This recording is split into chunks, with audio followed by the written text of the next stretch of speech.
Жители поселка Витим и компания «Сургутнефтегаз» пришли к консенсусу по поводу использования технологической дороги вдоль нефтепровода ВСТО. Напомним, что конфликт сторон спровоцировало грубое отношение охранников дороги к проезжающим. Впоследствии жители вышли на пикет, заблокировав дорогу. К решению непростой ситуации подключились власти и общественность республики. Понятно, что сейчас та ситуация, когда исправить ее моментально невозможно, но надо договариваться. Надо договариваться, возможно, о снижении тарифов на проезд, если это людей так волнует. И, конечно, в долгосрочной перспективе ставить вопрос перед руководством республики о строительстве дороги. Потому что сегодня реально мы слышим от нефтяников, что они вынуждены, идя навстречу населению района, вынуждены нарушать закон.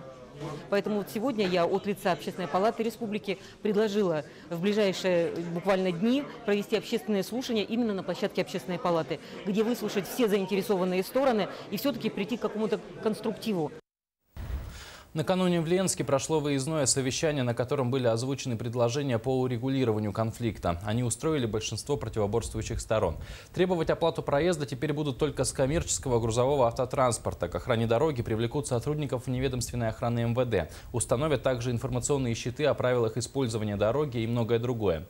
При этом может быть снижена стоимость проезда для отдельных категорий предпринимателей, например, для добросовестных налогоплательщиков и перевозящих определенные виды грузов. Однако остается открытым вопрос устройства постоянной дороги. Впереди общественные слушания, которые состоятся 10 апреля в Ленске, где обсудят транспортные проблемы Ленского района.